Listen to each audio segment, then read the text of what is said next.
Enfin, une émission sur l'argent au féminin qui est pas beige. Non, le beige, on n'en veut pas ici. C'est bien beau s'enrichir, mais pas au détriment de notre équilibre. Que tu sois salarié, entrepreneur ou maman à la maison, ici, il n'y en a pas de tabou sur l'argent. On t'apprend à savoir comment créer de la vraie richesse, un patrimoine pour ta famille, une valeur nette qui skyrock, pour que t'arrêtes d'endosser l'identité de celle, qui comprend rien à ces chiffres et que tu puisses enfin devenir la souveraine de ta vie. Parce que tant que tu verras tes finances comme quelque chose de lourd à combattre ou à éviter, ton ascension vers la vie de tes rêves sera toujours freinée. Tu gagnes 30 000, 300 000 ou 3 millions par année? Je te garantis que tu vas apprendre. On s'amuse à explorer les stratégies d'investissement, on expose des enjeux tabous qui touchent particulièrement les femmes et on questionne des principes sociaux, légaux et fiscaux en t'apprenant à utiliser les chiffres à ton avantage à toi. L'argent, c'est mal? Moi, je pense qu'au contraire, c'est carrément la clé de ta liberté. Es-tu prête pour les prochaines minutes les plus impactantes de ta vie?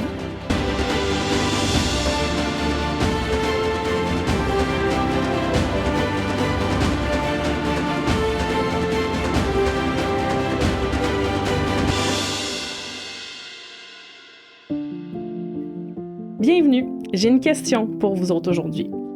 L'endettement, c'est-tu normal?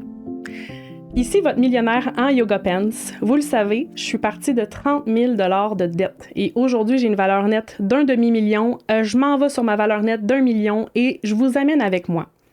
C'est quelque chose que je veux qu'on démystifie aujourd'hui. Pourquoi on normalise les dettes? Est-ce que les dettes, c'est normal? Tout le monde qu'on connaît alentour de nous sont normales. Savais-tu que à chaque 1 $ de revenu qui rentre dans nos poches de Canadiens, il y a 1,76 qui sort pour payer des dettes de consommation, notre hypothèque aussi. Je te donne le punch. Non, c'est pas normal. C'est pas normal qu'on normalise l'endettement. Ça devrait pas être quelque chose de commun et pourtant, ce l'est. Mais c'est-tu parce que tu vois quelqu'un sauter en bas du pont qu'il faut que tu sautes toi aussi? Tu sais, c'est aussi absurde que ça. C'est-tu parce que tout le monde conduit chaud au volant que « je vais le faire ». Ben non, OK? Fait que c'est ça qu'on va démystifier ensemble aujourd'hui. Et on a avec nous Véronique Joannis qui est là pour une deuxième fois avec nous parce que la première fois, on avait abordé vraiment l'aspect de la culpabilité et de la honte reliée à l'argent. Mais là, on va vraiment y aller dans le psychosocial, tout ce qui est par rapport aux dettes.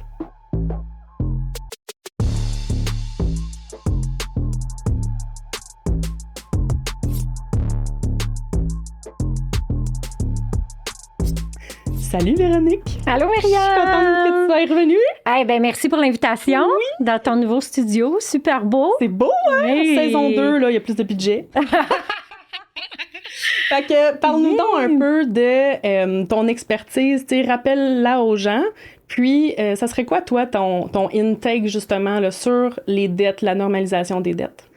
En fait, je suis conférencière et formatrice de la relation à l'argent et planification budgétaire. C'est pour ça que je parle de dette aujourd'hui, parce que oui, il y a le psychosocial où est-ce qu'on va aborder davantage, plein d'aspects psychologiques et sociaux, mais là, on se concentre aujourd'hui plus sur l'endettement. Et je donne des formations, soit en entreprise, dans les organismes, associations, puis des cours, etc., là, aux gens. Ta question est bonne.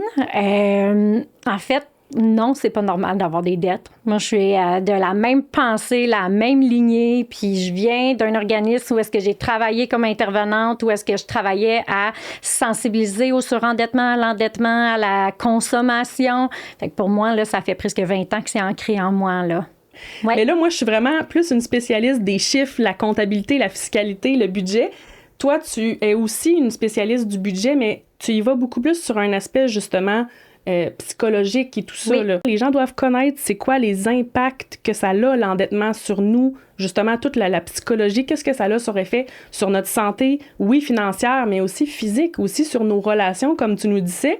Fait que, tu sais, si on s'enligne sur le pourquoi c'est normalisé dans notre société, c'est quoi qui nous influence, puis on abordera après ça les solutions qu'on peut avoir par rapport à ça, mais tu sais, est-ce que tu es d'accord de dire que c'est quelque chose de social, tu sais, c'est culturel, là. C'est comme, moi, je viens d'une famille endettée, tout le monde est endetté, mes amis sont endettés, maman endettée. Mais moi, je trouve ça tellement absurde parce que c'est carrément l'équivalent de si quelqu'un se pitche en avant d'un char, toi, tu te pitches en avant d'un char. Mm-hmm. C'est une bonne question, puis j'aime quand même le parallèle. Là.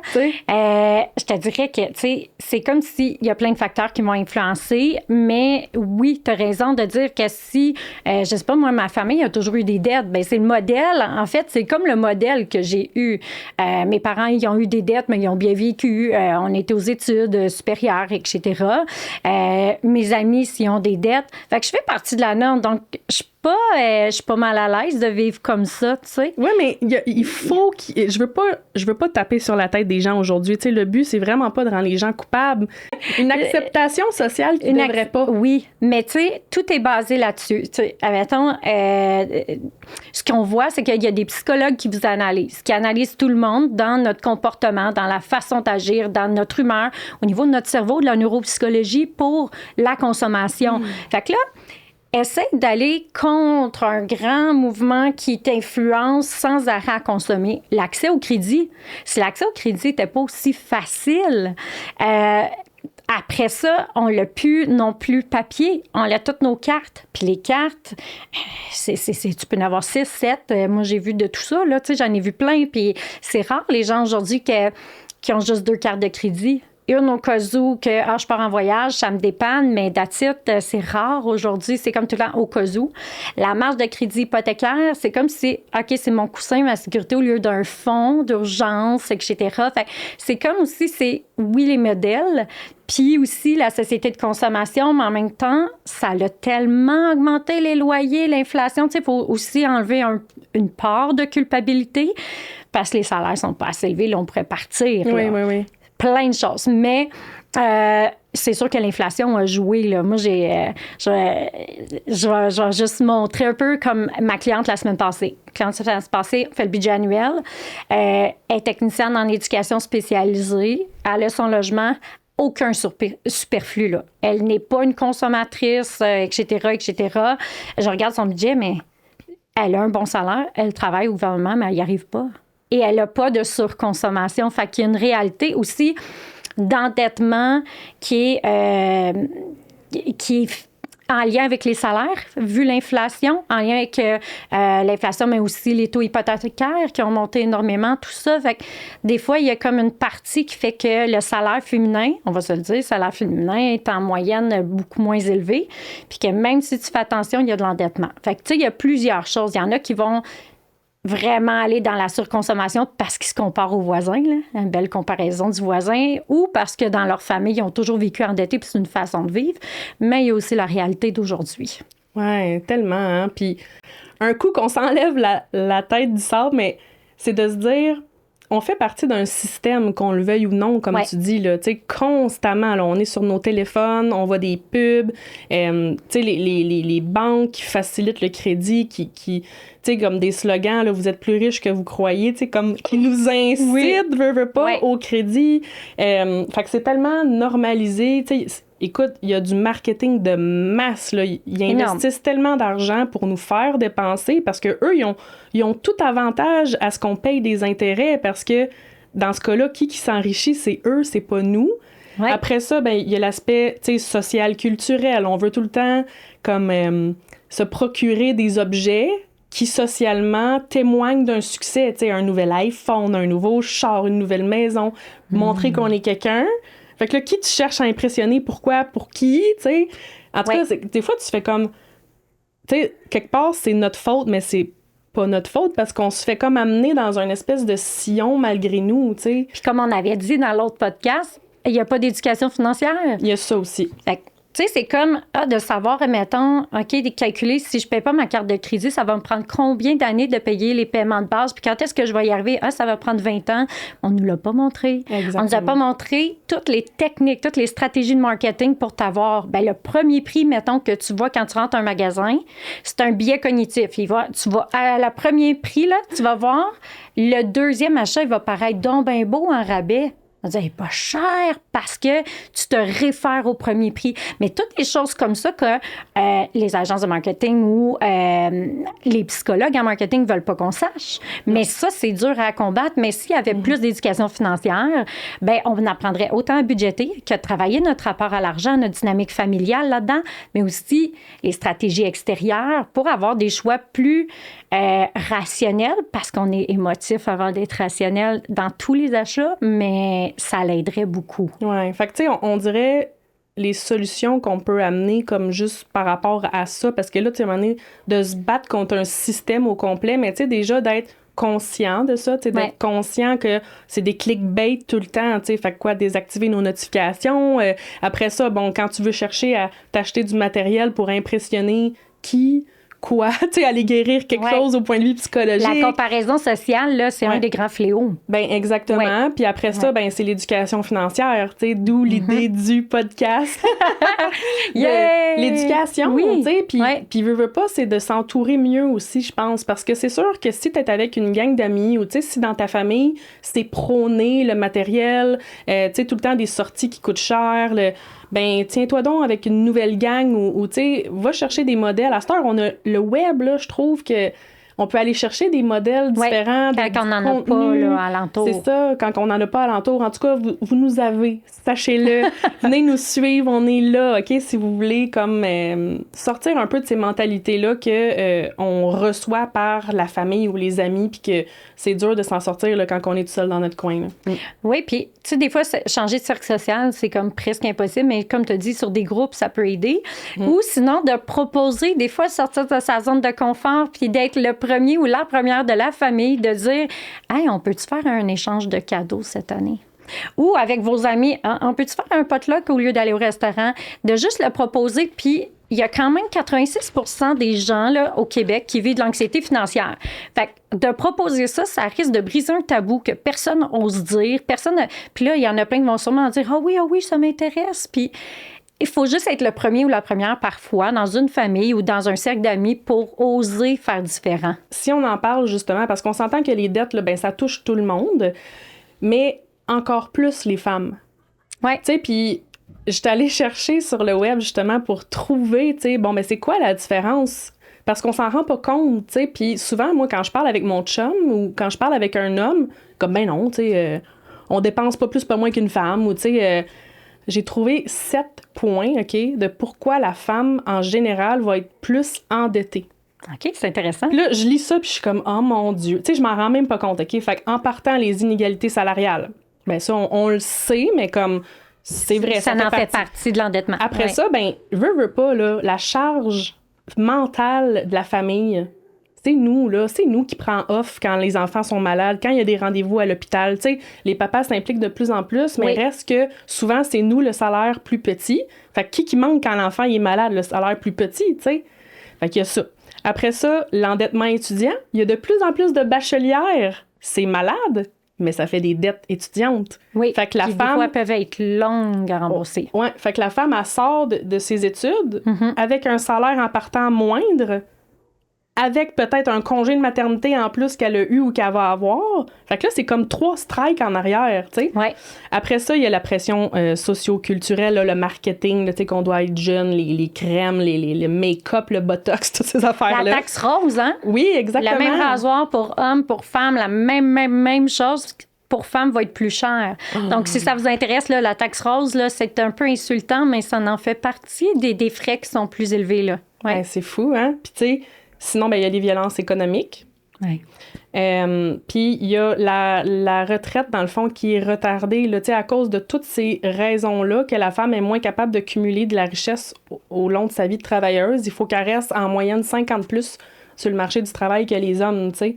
Mais sais-tu pourquoi? Fait que là, quand je regarde tout ça, je suis comme, hey, déjà que les dettes en partant, l'endettement, c'est un problème. C'est la consommation, le bon pour tout le monde. Mais en plus, nous autres, on a 7 strikes de plus, là. Fait que, tu sais, je m'en suis sortie, moi, des dettes. Mais, tu sais, j'aimerais ça qu'on en parle, justement, de c'est quoi que les dettes peuvent avoir sur notre santé, tu sais. Oui, financière, mais là, toi, t'as l'aspect psychosocial. Oui, bien, dans le fond, les dettes, l'anxiété et le stress financier, parce que on peut vivre, tu sais, là, on va briser un mythe, là.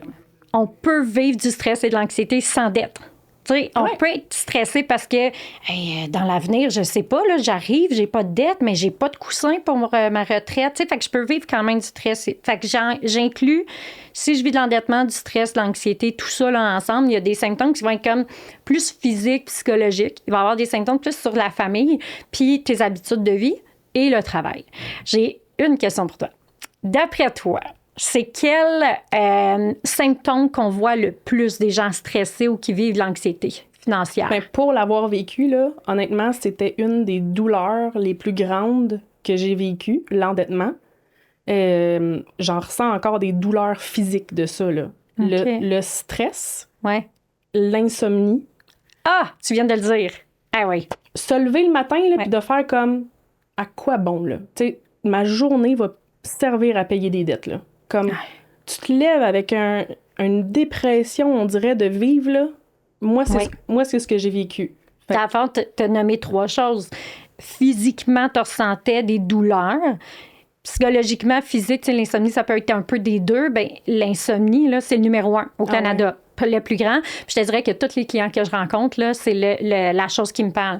Hey, je dors plus. Mais moins tu dors, plus tu es fatigué, moins de concentration, etc. Puis le stress que ça fait, là, c'est que ton cerveau, là, il devient de plus en plus focusé sur l'urgence parce que dans le fond, ton cerveau est en mode comme « Oh mon Dieu, oh mon Dieu, oh mon Dieu ». Fait que là, il faut que je sois vigilant sur telle chose. Fait que là, tu es moins concentré pour toutes les sphères alentour. C'est vrai. Fait qu'essaye pas de me parler d'un projet si moi, je suis stressée par les finances. Là, tu sais, c'est comme ça va être trop, je vais exploser. Ensuite, tout ce qui est physique, dépression, tu sais, c'est ça, là, quand tu es trop stressé puis ça devient chronique, aigu, bien, ce qui guette, c'est la dépression aussi. Ensuite, physiquement, douleur, ACV, tu sais, arrêt cardiaque, ça peut mener là. Ben oui, mais c'est tranquillement, tu sais, mais c'est quand ça devient chronique, anxiogène, parce que souvent, les habitudes de vie aussi vont avoir changé. Quand on pense à la COVID, là, il y en a beaucoup plus, puis je m'inclus, que j'ai augmenté ma consommation. Un petit verre de vin, bon, je vois pas des amis, ça va être mon petit plaisir. Dépense essentielle? Non, oui, c'est ça, santé mentale. Non, mais normalisation culturelle qui peut-être devrait pas l'être, ça aussi, mais c'est vrai. Tout le monde, moi, je pense que oui. Hein, puis plus moi, je suis stressée, mettons, j'arrête de travailler, je suis épuisée. Qu'est-ce que j'avais comme mauvaise habitude? Je commandais de la pizza. J'avais pas cuisiné. Ça me faisait un lunch pour les filles le lendemain. Là, à un moment donné, quand j'ai pris conscience de ça, j'ai fait comme, oh, OK, qu'est-ce qui va m'apporter autant de facilité, mais beaucoup moins de sous? Maintenant, je fais un déjeuner le soir. Les filles sont capables de se faire des œufs. Ah, c'est donc bien une bonne idée! Ça me coûte rien, puis ils sont autonomes, puis ils sont aussi contentes. Fait que moi, je suis comme, parfait. Mais tu sais, j'ai trouvé des stratégies. Mais nos habitudes de vie vont... Souvent, quand tu es stressé, je vais moins courir. Je vais essayer juste de gérer l'urgence tout le temps. Je vais peut-être ceux qui fument vont fumer plus, ceux qui boivent de l'alcool vont boire plus. Fait que, tu sais, la toxicomanie peut venir en ligne de compte. Fait que tes habitudes de vie vont avoir un impact aussi sur ta santé mentale, ta santé physique. Puis, bien, inévitablement, dans ta famille, là, combien de couples ont des conflits? Tu sais, moi, j'en parle souvent dans les médias, mais les couples et l'argent... Ouais. C'est vraiment grave comme problème, comment que c'est tendu, comment les couples en parlent pas, puis tout ça, puis que c'est malaisant.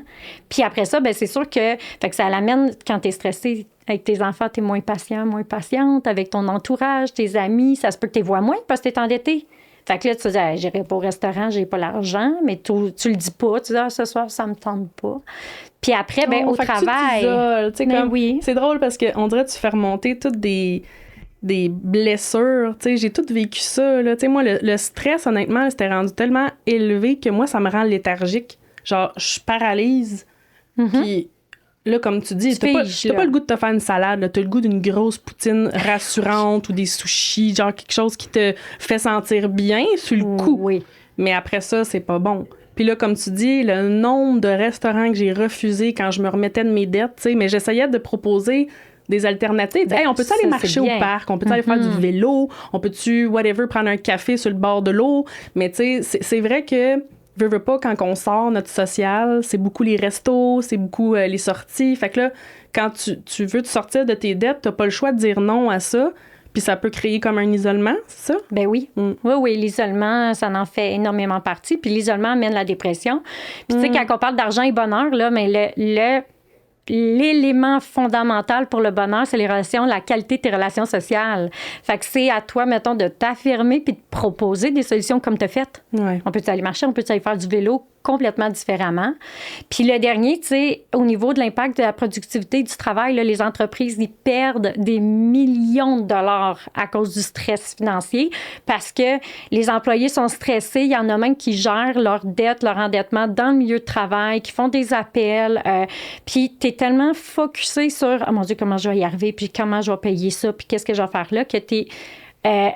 c'est dangereux pour l'absentéisme. Il va y avoir plus d'absentéisme parce que tu es fatigué. Tu vas peut-être faire des erreurs dans le calcul de tes chiffres. Tu vas peut-être être moins concentré. Tu vas être moins rapide, moins productif, moins rentable pour ton entreprise. Fait que ça, c'est une des choses que, des fois, de dire à votre entreprise, s'ils ont des programmes pour employés, dire ça pourrait être le fun d'avoir des petites formations, des conférences sur le sujet parce que eux-mêmes, ça va être plus rentable. Mais toi, c'est quelque chose que tu peux faire, ça, peut-être? Oui, Tu te rends sur des milieux de travail? Je me rends des milieux de travail, puis j'en fais beaucoup par Zoom. Wow. Vraiment, où est-ce qu'on regarde les stratégies pour s'en sortir, tu sais, parce que pour moi, il n'y a pas juste on augmente les revenus, on diminue les dépenses. Il y a beaucoup plus que ça. Puis c'est ça que c'est plus complexe. Là. Parce que, tu sais, sur papier, c'est simple. C'est comme perdre du poids. Oui. Ben, bouge, puis mange mieux. Oui, mais comme... Il y a toute la psychologie en arrière de ça qu'il faut aller voir, puis je donne des trucs. Fait que oui, il y a une conférence santé financière et bien-être, parlons-en, que je donne dans plusieurs entreprises. Eh ben, merci pour ton impact, pour vrai, parce que c'est vraiment cool ce que tu fais. Fait que je suis contente que tu en parles, puis vraiment, j'espère que toutes les entreprises vont t'appeler, toutes les écoles, tous les milieux. Puis, mais toi aussi, tu fais l'attirance avec ton podcast. C'est ça, plus qu'on en parle, plus que on va démystifier, briser tabou, puis savoir des solutions. Quoi exact. Faire? C'est là que je m'en allais. À cette heure qu'on a parlé, du système dans lequel on fait partie, à cette heure qu'on a dit, les femmes, on part déjà 7 strikes de plus. Fait que, il y a une petite conscience à amener de plus. Là, on a parlé des impacts vraiment de qu'est-ce que ça peut avoir comme conséquence. À cette heure, c'est quoi les solutions? Y en a-tu? C'est ça, c'est comme là, je sais pas quoi faire. Ouais, c'est ça. Il y en a 4 grandes solutions, OK? Puis après, on ira plus en profondeur, tu sais, vu qu'on parle plus de dettes, là, on ira parler de dettes après. Mais avant ça, là, globalement, là, tu sais, je disais, c'est pas juste augmenter les revenus, diminuer les dépenses. Oui, ça en fait partie, là, ça, c'est sûr. Mais moi, ce que je prône, c'est vraiment 4 stratégies ensemble pour améliorer ton bien-être puis ta santé financière. La première, ton mindset. Tu vas voir aller parce que... Mais attends, mais développe, OK? Parce et l'état d'esprit. Oui, mais même quand... Moi, je dis ça à mon chum, Max, là, c'est le mindset. Là, il vire des yeux, le mindset. C'est quoi ça, le mindset? Mais c'est quoi le mindset? Oui, je te donner un exemple concret parce qu'on perd des gens quand on dit ça. Là. Des fois, c'est comme ça a de l'air, nanana. Ouais. Dis-toi que si tu dis à chaque jour, il n'y en a pas de solution, j'y arriverai pas à améliorer mes finances parce que mon emploi, je suis salarié puis ça va rester comme ça. Tu n'iras pas chercher des ressources, tu n'écouteras pas des podcasts, tu ne liras pas des livres parce que ta situation ne changera pas.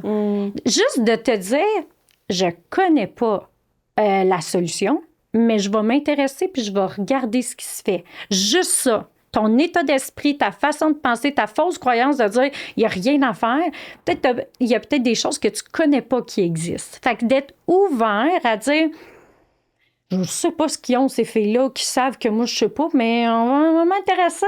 Tu sais, fait que juste ça. Fait que ça, c'est important parce que tu ne régleras pas un problème si tu n'es pas ouvert à dire je peux l'améliorer. Oui. La deuxième, ton rapport à l'argent. Là, c'est là, tu sais. Ça me fait penser, des fois, j'ai des clientes qui sont comptables. On va te parler. Qu'est-ce qu'ils ont, les comptables? Je vais parler des comptables. Ça m'est arrivé à quelques reprises d'aider des comptables qui, comme salariés, comme entrepreneurs, sont numéro 1, là. Et l'entreprise va super bien, ils font la comptabilité, mais pourquoi eux, ils ont plein d'endettement, puis dans leur budget personnel, ça va pas du tout? Je vais te le dire. Pourquoi? Moi, je les connais, les comptables, les avocats, les fiscalistes, les courtiers immobiliers. C'est toute la même gang, là. C'est une gang de flasheux. Souvent. Attends, je ne veux pas généraliser, mais souvent, veux pas, ce qui vient... tu sais, même chose, médecin, pharmacien. Quand tu as comme un espèce de statut par ton titre, veux pas, tu veux avoir la main. Tu sais, honnêtement, tu travailles fort. Là. Quand tu as un titre professionnel, là, ça a l'air bien beau, mais tu sais, tu as étudié pour, tu as une responsabilité de plus. Tu sais, mettons, je pense au chef infirmière. Là. Elle, là, si elle saoule la veille, là, puis qu'elle arrive le lendemain, elle peut carrément tuer quelqu'un. Tu sais, un fiscaliste, un comptable, on a vraiment. Puis j'ai pas mon titre, moi, là, mais on a vraiment un impact sur les finances des gens. Il y a vraiment une responsabilité. Fait que c'est comme s'il y a une affaire de je travaille fort, fait que je me garde plus, de un. Et aussi, c'est de reconnaître ton statut social au sein de ton cercle. Il faut que tu aies l'air d'être quelqu'un. Là. Fait que, vu que tu es comptable, vu que tu es pharmacien, il faut que tu aies la grosse maison, le beau char. Moi, en tout cas, la gang que je connais, c'est ça. Mais ça fait partie d'une des réponses. Okay. Mais moi, celles que j'ai accompagnées, c'est autre chose. C'est quoi? C'est davantage qui était pris dans... Ma famille a toujours eu de l'endettement. Fait que c'était comme une normalisation de vivre dans la marge de crédit, d'être dans les cartes de crédit. Ils ont appris ça comme ça. Ouais. Fait qu'ils sont capables pour l'entreprise, ils te font ça à coche, c'est parfait. Mais pour leurs dépenses, ou des fois, ils vont avoir un trouble obsessif-compulsif, ou est-ce qu'ils vont compulser leur anxiété dans des achats. Exact. Donc, puis c'est dangereux parce qu'ils ont des moyens. C'est dangereux parce que souvent, ils ont un gros salaire. Tu sais, fait que il y a 300 000 par année qui rentrent, là. Fait que automatiquement, dans ta tête, tu te penses beaucoup plus riche que ce que t'es. Ben, t'es riche, mais comme...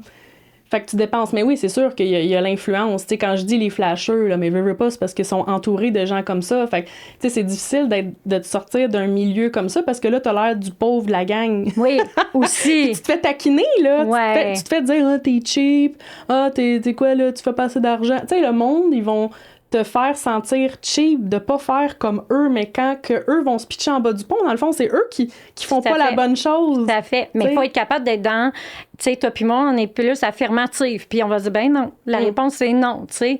Puis, ben, je m'assume comme ça. Mais je te dirais que, tu sais, celle que je te parle, mettons l'exemple, ils n'étaient pas nécessairement super riches et tout ça, mais c'était vraiment leur rapport à l'argent parce qu'ils savaient très bien faire un budget.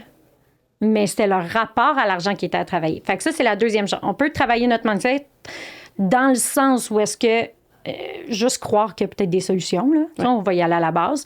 Ton rapport à l'argent, ça peut être soit dans ta personnalité, ça peut être au niveau de ta famille, ça peut être au niveau de ton couple, ça peut être au niveau d'aller chercher de l'éducation financière puis d'être alerte à la société de consommation. Fait que, tu sais, ton rapport à l'argent, tu peux aller travailler plein de sphères là-dessus. Ensuite, en troisième, là, c'est la planification budgétaire. Là, tu sais, c'est comme, OK, bien, le budget annuel, l'endettement, le nombre de cartes de crédit, les codes de crédit, etc. Tu sais, d'avoir une petite éducation financière de base pour bien t'en sortir, pour bien gérer tes choses. Puis en dernier, bien, c'est sûr que quand on a de l'endettement, bien, ça a les impacts sur l'insomnie, ça. Bon, bien, comme on a dit tantôt, l'important, c'est aussi de la gestion du stress. Fait que, inévitablement, pour avoir une bonne santé mentale et financière, je pense que c'est les 4 éléments. Il faut aussi aller courir, prendre soin de soi, bien manger. Mais quand un déboule, tu manges moins bien, tu es plus dépressif, tu dors moins bien. Tu sais, tout déboule. Fait que, tu sais, d'aller courir un petit peu, ça diminue le stress, ça peut aider à dormir, etc. Mais je le sais que c'est dur à faire en période de stress, là. Fait que c'est les 4 grandes stratégies. Tu sais, dans le fond, c'est pas tellement des solutions précises parce que chacun... Il faudrait faire des podcasts pour chacun. Non, c'est ça. Mais c'est les 4 ensemble qui vont faire que ça va aller mieux. Tu avais parlé, là, de notre dernier épisode, justement, tu avais parlé justement des 9 solutions à l'endettement. Oui. Mais là, les 9 sont regroupés dans ces 4-là? Non. Dans le fond, une bonne planification budgétaire, là, bon, il y a plein de choses à faire, mais là-dedans, c'est de regarder aussi si j'ai des dettes, qu'est-ce que je peux faire? Oui, comment les rembourser? Il y a les méthodes de remboursement, mais c'est pas ça. C'est, OK, là, j'ai de l'endettement, surendettement, il y a 9 solutions. Tu sais du surendettement, tu parles? Dans le fond, il y a 4 solutions pour l'endettement, mais 5 solutions pour le surendettement. Ah, OK. Donc là, c'est comme, je suis même plus capable de payer le minimum. Le surendettement, là, c'est que là, les factures, ils rentrent. J'ai des appels de créanciers qui disent, OK, les agences de recouvrement qui t'appellent puis qui disent, là, j'ai besoin de mon argent, etc. Là, c'est comme, tu as de la misère à tout payer, là. OK, je comprends. Fait que, tu sais, de l'endettement, j'ai 5 000 sur ma carte, mais je paye le minimum, ça va, tout est beau. Puis l'autre, ça devient chronique, là. Ouais. Puis dans le fond, quand t'es rendu, justement, au surendettement, c'est quoi que tu peux faire rendu là quand le monde t'appelle parce que tu dois de l'argent au monde? Ben, dans le fond, au début, tu sais, parce que là, pour régler, mettons que tu vis, t'as plein d'endettement, tout ça, ou tu veux régler même 1 000 là.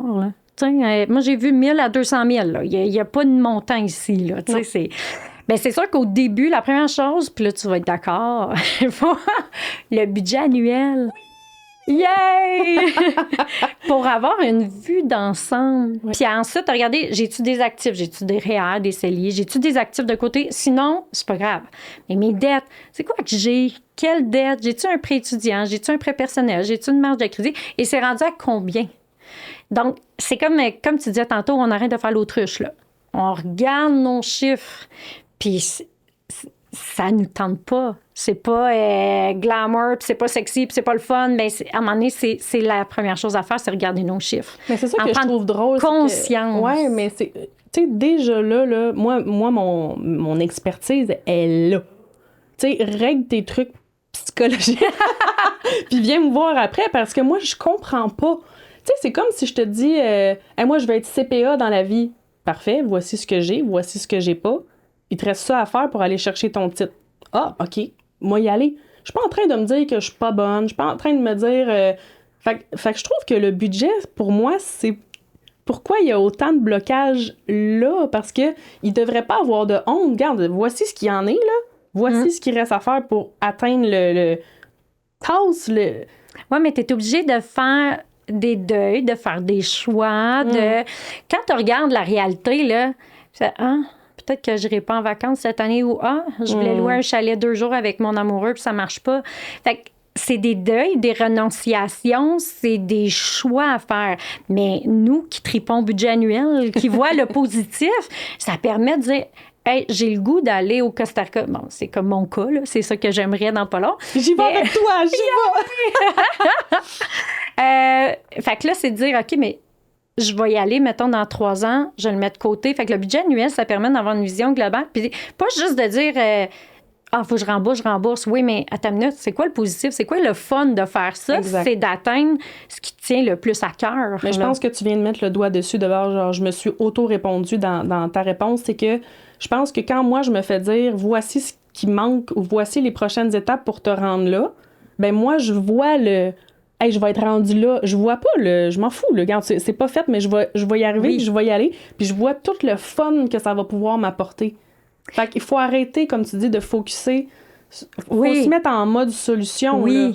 Mais ça prend, c'est dans les traits de personnalité. Toi, tu as une personne qui est très ouverte à la nouveauté, à comprendre, à te lancer dans des solutions. Fait qu'aussi, tu es très consciencieuse comme comptable. Tu sais, c'est comme, c'est l'étape 1, 2, 3, je vais me rendre. 1, 2, 3, je vais atteindre mes objectifs plus facilement. Quelqu'un d'extraverti va dire, ça c'est cool, ça c'est le fun.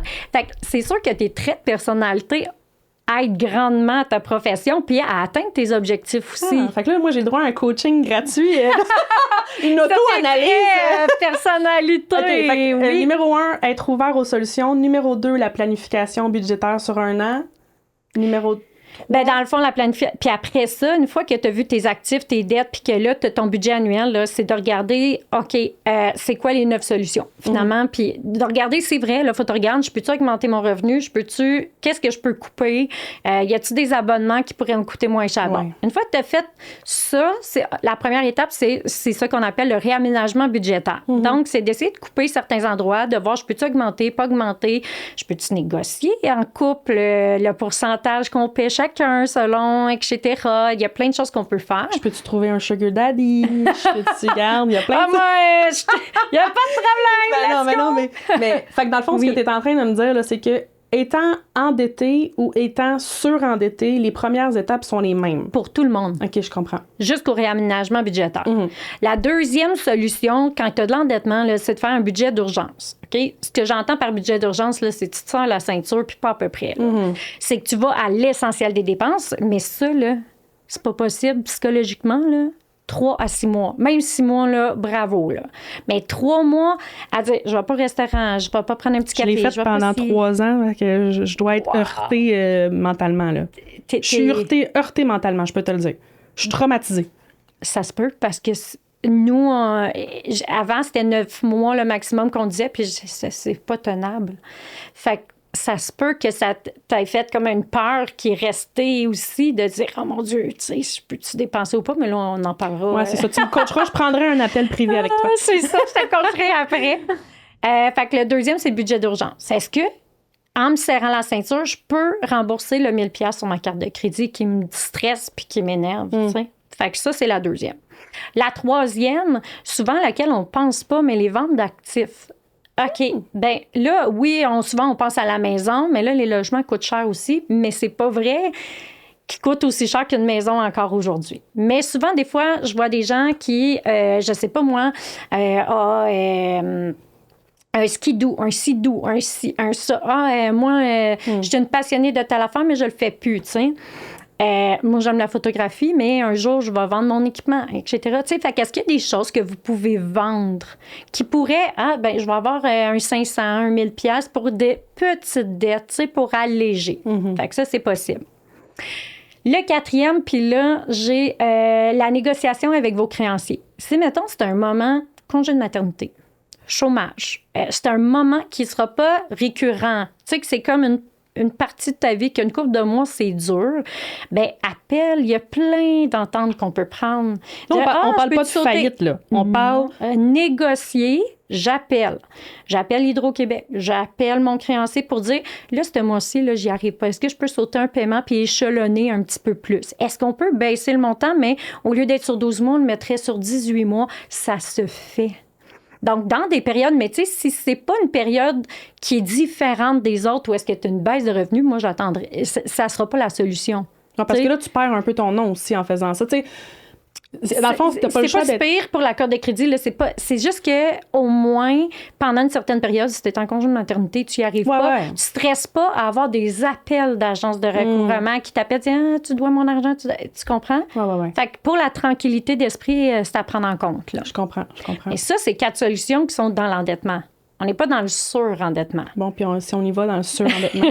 on y va dans le... je veux dire, quelqu'un qui nous écoute, là, puis que genre, les paiements minimums sont même pas capables de les faire, puis que l'hydro est sur le bord d'être coupé, là, ils font quoi, mettons? Là, il y en a 5 solutions. OK? La première, consolidation de dette. Parce que ça aussi, là, c'est épuisant dans ta tête quand tu as 5 créanciers à payer, là. Ah, mon Dieu, OK, j'en dois sur ma marge, j'en dois sur mes 3 cartes de crédit. À un moment donné, juste psychologiquement, ça, c'est énorme. Oh, tu connais, hein? Moi, aussitôt que j'ai une facture, j'appelle. J'en veux pas de cumul. J'ai aucune dette, j'en veux pas. Puis, tu vois, je suis traumatisée. Mais positivement, parce que ça t'a amené aussi à tout remonter, puis et beaucoup plus que la moyenne, là, tu sais. Fait que t'as réussi, à quelque part, ce traumatisme a viré en résilience aussi, là. Ah ouais. Ensuite, c'est ça. Fait que la consolidation de dette, je vais dans une institution financière, puis je demande de rassembler toutes mes dettes, puis c'est un prêt que j'ai. Par contre, ça se peut que votre institution financière, si la carte de crédit ou votre travail, peu importe, l'institution a le droit de dire oui ou non. Fait que c'est ça. Fait que ça, c'est la première qu'on peut. Le dépôt volontaire, c'est un peu...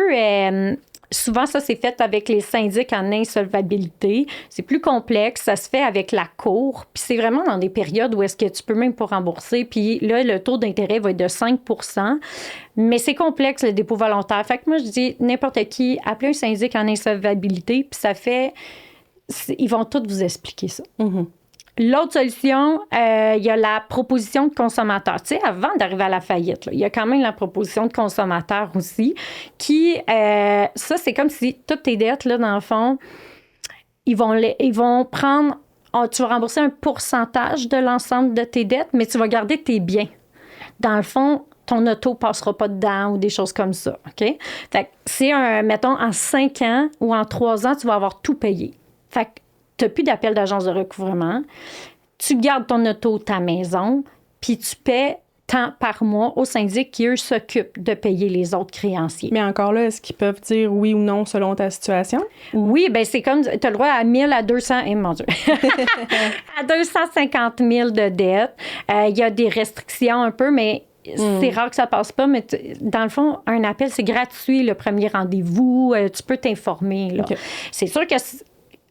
La proposition de consommateur, tu es à côté de la faillite. Là, fait que c'est sûr que ça l'entache ton dossier de crédit. Je comprends. Ça, c'est sûr. Mais des fois, pour ta santé mentale, puis recommencer à vivre, des fois, ça vaut aussi la peine. Tu sais, des fois, moi, c'est ça que je pense souvent. Hein? OK, mais si, mettons, tu es dépressif, tu dors plus, etc., à un moment donné, des fois, cette solution-là, faut arrêter de dire, ah, ta cote de crédit, ouais, mais si t'as pas de qualité de vie, t'es pas mieux non plus. Là. Un autre point, en fait, c'est le refinancement hypothécaire. C'est sûr que quand tu as eu une situation difficile, tu as mis plus d'argent sur ta marge de crédit et tu peux le mettre sur ton hypothèque. Là, tu reviens, ta marge est à zéro, tu mets tes dettes sur ton hypothèque. Oui, pourquoi ça? Hein? Parce que le taux d'intérêt est beaucoup moins élevé en général qu'une carte de crédit à 19 etc. Mais, tu sais, c'est bon parce que ça te soulage, tout ça, mais si tu as un problème, c'est pas parce que tu as eu un congé de maternité, parce que tu étais malade ou quoi que ce soit, puis que ça reste qu'après, tu remplis ta marge ou ta carte de crédit se remplit par la suite, c'est que dans le fond, c'est pas tant la solution. T'sais. Fait qu'il faut juste faire attention que si c'était un événement isolé qui était plus difficile, ça peut aider. Puis c'est sur 25 ans aussi. Mm-hmm. Fait que ça fait des petits paiements. Tu te dis, oh mon Dieu, ça me donne de la liquidité. Après, ça fait du bien, mais il faut être sûr qu'après, ça ne recommence pas. Donc, il faut quand même être capable, si ce n'était pas un événement, d'être capable de cibler qu'est-ce qui fait que je m'endette. Puis souvent, une bonne dette, oui, le prêt hypothécaire est une bonne dette, mais si elle n'est pas trop haute, si elle n'est pas au-dessus de 30 de ton salaire. Mais là, tu sais, c'est une bonne dette, mais oui, puis non. Puis des fois, il faut être prudent, hein, parce que, tu sais, c'est mettons même le crédit ou, tu sais, comme tu viens de dire, là, le prêt hypothécaire, c'est comme, moi, je te compare ça à une scie. Tu sais, c'est comme une chainsaw, là. C'est un outil très puissant. Ouais. Tu peux couper un arbre avec, là, puis te faire une maison, mais tu peux te couper le pied aussi. Fait que j'aime la métaphore. Faut juste y aller avec prudence quand même, puis, tu sais, bien se renseigner, puis bien être accompagné, là, par des professionnels, là, ouais. Tout à fait. Fait que c'est ça, mais au moins, on a des pistes un peu de ce qu'on peut faire, là. Puis vraiment, la différence entre c'est quoi être endetté, puis c'est quoi le surendettement, puis ben qu'est-ce qu'on peut faire dans chacun des cas, là. Puis là, tu sais, dans le fond, ils vont vous en parler beaucoup plus, là, mais il y a la faillite aussi, tu sais. Mais il faut considérer, tu sais, des fois, le monde pense à la faillite. Non, il y a des paiements de 9 à 21 mois pour la première faillite. Puis après ça, la deuxième faillite, ça va être plus long. Puis tu as des paiements, là. C'est pas vrai que c'est comme merci, bonsoir. Puis ta code de crédit. Puis il y a des choses qui rentrent pas. Pension alimentaire, des tickets, des choses comme ça rentre pas non plus. Fait que toujours les professionnels, on les appelle. Puis il faut arrêter d'être gêné d'appeler les professionnels parce que c'est tabou l'argent, mais on a vu de tout. Tu sais, fait que pour nous, on va comprendre votre situation puis on en a vu plein. Ça, j'aime ça dire ça à mes clientes. Tu sais, des fois, j'en ai qui veux pas, on a démystifié ça ensemble, hein, la honte et la culpabilité. Là, vous irez voir ça, c'était super intéressant. Parce que c'est typiquement féminin aussi. Là. Mais tu sais, moi, quand je leur dis, je suis comme une gynécologue. Je suis une gynécologue des chiffres, carrément. Là, regarde-moi, là. Je n'ai vu de toutes sortes. Ouais. Ça me gênera même pas tout ce que tu as à me dire. Moi, je suis vraiment en mode solution. Tu sais, je veux vraiment t'aider, tu sais, parce que on dirait que là où je suis rendue, surtout là où je suis rendue, puis c'est juste le début, là, mais tu sais, c'est que par rapport à l'argent, là, moi, je vois tout le fun. Tu sais, là, on parle du crédit et de l'endettement, mais pour moi, le crédit, c'est une forme d'enrichissement. Moi, je me sers de mon crédit pour m'enrichir, pour voyager gratuitement, pour m'apporter des belles choses. Fait que, tu sais, moi, le crédit, je le vois pas mal. Mais c'est sûr que je l'ai vécu aussi, là, moi, je me rappelle, plus jeune, j'avais 800$ sur ma carte de crédit, puis moi, j'allais mourir, là, puis j'étais stressée, puis j'avais pas l'argent pour payer ça, tu sais, mais fait que ça évolue, ça change. Je veux dire aujourd'hui qu'il y a de l'espoir, puis c'était surtout ça mon message, tu sais, c'est qu'on se rende compte que non, c'est pas normal, l'endettement. Il faut arrêter de normaliser ça. Si tu vois tes amis ou ta famille qui se pitchent en bas du pont, fais pas comme eux. Au contraire, essaye de dire non. Puis, fait que c'est ça, d'apporter une dose d'espoir puis de vous montrer aussi ce qui est possible après, tu sais, parce que oui, c'est un chemin douloureux à marcher, là, tu sais, toute la psychologie, comme tu viens de dire, les impacts sur notre santé, notre entourage, tout ça, mais je trouve que c'est un passage nécessaire. Tu sais, parce que après, là, je vous jure, là, tu sais, c'est le Costa Rica, puis c'est pour vrai, c'est de voyager, c'est la liberté. Pour moi, l'argent, là, c'est ça, c'est de pouvoir se permettre, c'est tellement beau tout ce que ça peut nous apporter qu'il n'y a aucune raison que ça soit lourd et pénible, là, tu sais, puis c'est ce que je suis témoin à longueur de journée, puis pour vrai, je suis au bout. Comme, faut qu'on fasse de quoi, tu sais. Ouais. Mais ton podcast est là. Oui, pour en j'ai parler. des super invités, j'ai les meilleurs. Pour conclure, ce qu'on peut dire aussi, c'est il y en a des solutions. Il y en a les 4 stratégies que j'ai parlé. Il y a plein de spécialistes qui sont là pour vous aider.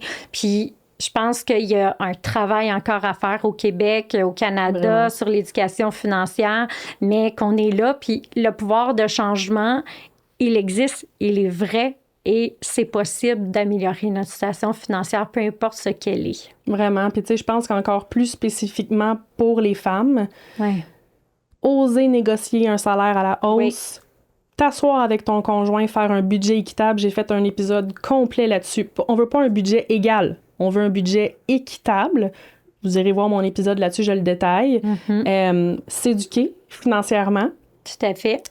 Croire en fait que tu peux améliorer ta situation, mais aussi, tu sais, les femmes, c'est de prendre aussi des cours, des formations peut-être. Ouais, puis encourager les discussions. Ouais. Tu sais, on peut-tu arrêter de se parler là, de notre couchette, puis de nos... Tu sais, oui, nos enfants, on les aime, on en parle, mais tu sais, d'upgrader un peu nos conversations au féminin, là, d'oser se challenger, je trouve, sur nos finances, nos... Hey, moi, sais-tu quoi, là, j'ai 10 000 de dettes, là, t'as-tu des solutions? Toi, t'as-tu déjà passé par là, tu sais? Ou, hey, je me suis partie tel projet, hey, je connais telle fille, je peux te mettre en relation, je peux t'aider. Tu sais, faut qu'on s'aide, pour vrai, les unes les autres, ce que les hommes font beaucoup, hein, puis ce que nous, on fait pas assez, pour vrai, la comparaison, la compétition. Tu referas un autre épisode là-dessus. C'est ça! Mais je te dirais que j'ajouterais même de changer notre façon de voir. Au lieu de payer nos dépenses au quotidien parce qu'on s'occupe plus des enfants, mettons, puis les dépenses du quotidien, d'investir pour notre retraite. Vraiment. Parce que les femmes, tu l'as dit, 5 ans de moins. Mais pensez que nous aussi, il faut investir pour notre retraite. Puis c'est notre responsabilité, tu sais. À un moment donné, c'est à nous à s'affirmer. Je pense qu'il y a une partie de ça aussi dans la réponse, là. Vraiment. Vous méritez, pour vrai, que votre argent travaille pour vous et non que vous soyez toujours en train de courir après votre queue puis que vous travaillez tout le temps, sans cesse, dans une rat race là, pour votre argent. Fait que si on veut retrouver tes outils, Véronique? En fait, mon cours en ligne, c'est sur argentparlons-en.com. Puis il y a toute une section de planification budgétaire, donc un cours là, de A à Z. Il n'y a pas de malaise. Tu vas nous fournir une liste là, des 9 solutions à l'endettement. Oui. Ça va être dans les commentaires, en fait, dans le notice. Je vais le mettre le lien. Moi, j'ai une formation complète aussi sur comment s'enrichir avec son crédit, parce que moi, je m'enrichis avec mes cartes de crédit. C'est un couteau à double tranchant. Fait que tu peux pas... Tu peux pas aller là si t'es pas capable de payer tes cartes de crédit au complet. Il faut que tu aies déjà une santé financière de fait, là, mais au moins, ça va vous donner peut-être une idée de « Oh shit, ça, c'est possible. » Tu sais, il y a vraiment du beau qu'on peut faire avec ça, puis de se servir de ces outils-là au lieu d'en être piégé puis d'être des esclaves. Là. Fait que... Parfait, je vais mettre tes outils dans les commentaires en show notes. Je vais mettre aussi mon outil. Puis je te remercie vraiment beaucoup d'avoir été là aujourd'hui avec nous autres. Bien, merci pour l'invitation. C'est toujours un plaisir. Continue à écouter l'émission. On se retrouve sur Instagram, sur TikTok, dans mon groupe Facebook. Pour mes services comptables, c'est le www.abondanceéquilibre.com. Pour tout le reste, les liens sont dans la description. J'espère que ça a été impactant pour toi aujourd'hui. Si oui, partage l'émission à toutes les femmes que tu connais. Écris-moi dans les commentaires qu'est-ce qui a le plus résonné aujourd'hui pour toi, qu'est-ce que tu as appris. Et on se revoit dans un prochain épisode.